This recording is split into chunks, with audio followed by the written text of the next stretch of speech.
This is normally a very exciting time for students as you select the college you will attend or pick your classes for the fall. But as with everything else in 2020, normal isn't happening. This has caused many high school seniors and college students to have to rethink what is really important. If you are in that position, here are considerations that will help inform your decisions. Hi, I'm Margaret Meek, and this is advice on college in fall 2020.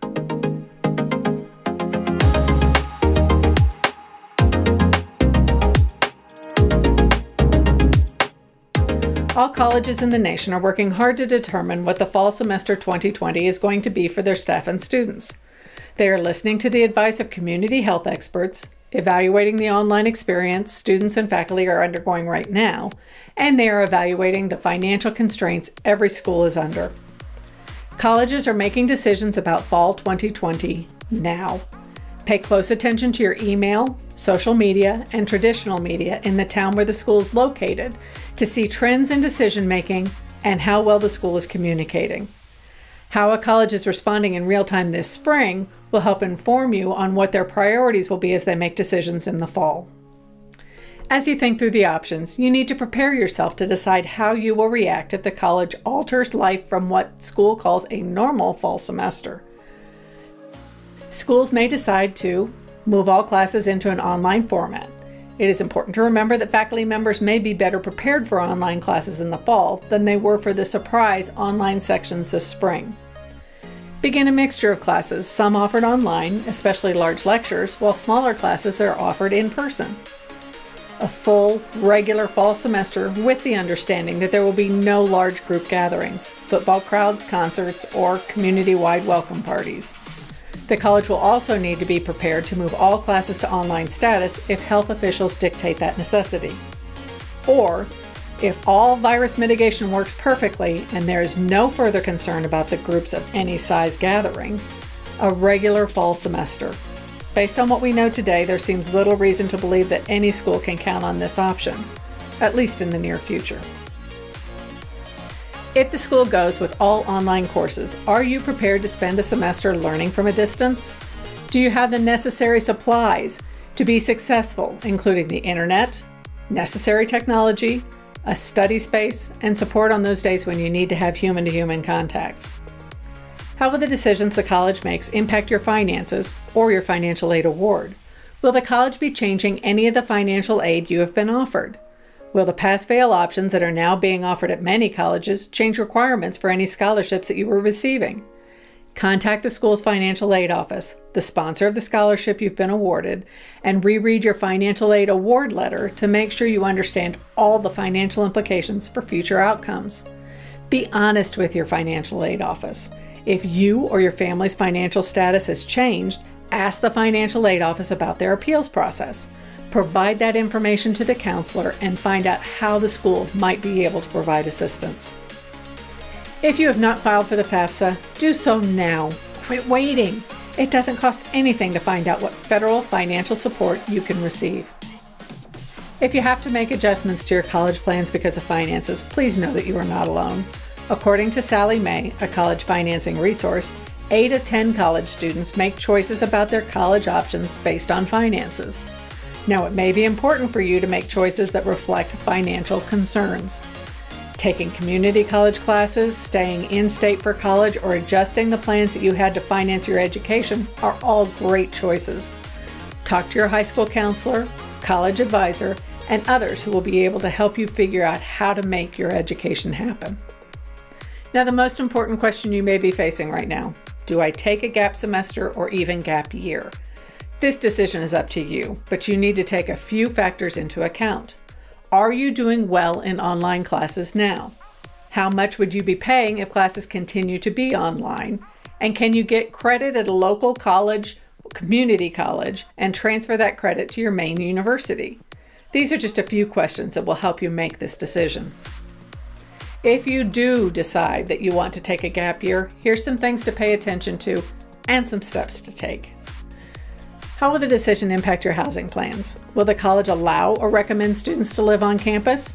If not, where will you be staying?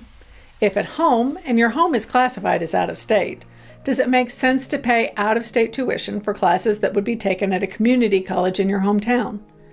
If you're contracted for off-campus housing, are you prepared to live in the college town if shelter-in-place orders remain?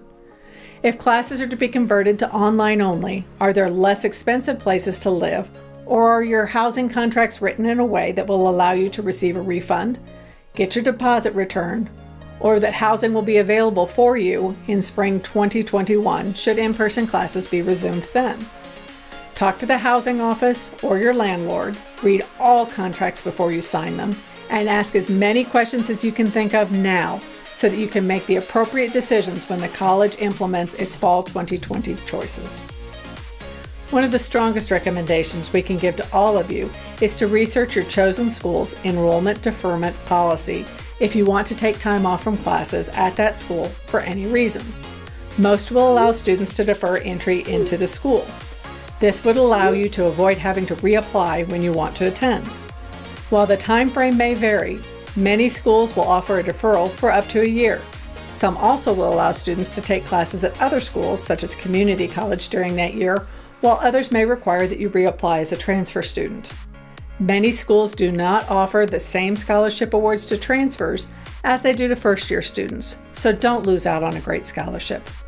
Apply to defer your enrollment so that you don't have to apply as a transfer student. Before you make any decisions, you should be 100% clear about the college's enrollment deferment policy. If you have paid a deposit to a college and believe that you need to change your decision, either because you have another better option or because you need to make adjustments in your plans for financial reasons, that's okay. You need to be sure that you are not committed to more than one college at a time. Colleges build their budgets based on the number of students they have good reason to believe will attend their school each semester. If you choose another university after paying the deposit at the first school, contact the first university and tell them that you will not be attending there in the fall. You will not get your deposit back. Then you can pay a deposit for the second school. It is completely acceptable for you to take classes at a community college, at a trade school, college, or university all at the same time. If you want to become a hairstylist, taking business classes makes all the sense in the world. If you want a degree in engineering, taking some of your general education classes in community college, where the costs are less expensive, is a strong fiscal decision. Taking some classes over summer at home at a community college makes great sense, even if those classes are online due to COVID-19. If you're thinking about taking time off of college because of financial concerns or because online classes are not your forte, it is imperative that you spend any gap time working to improve your future.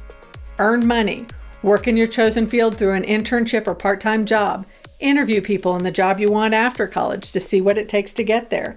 Keep moving forward. And remember, while it may be difficult to see how your college dreams will become a reality, the sacrifices you make now will be worth the future you create for yourself. College in fall 2020 is not going to look like fall 2019. However, administrators, faculty members, and staff are working hard to plan to provide education to every student who attends their school. College in fall 2020 will likely be different than any of us thought it would be a year ago. But different doesn't have to be bad if you work hard to make sure you are prepared for what may come. A college education is worth the challenges. If you found any of this information in the video helpful, hit the thumbs up. If you have any more questions about college in the fall of 2020, let us know in the comments below.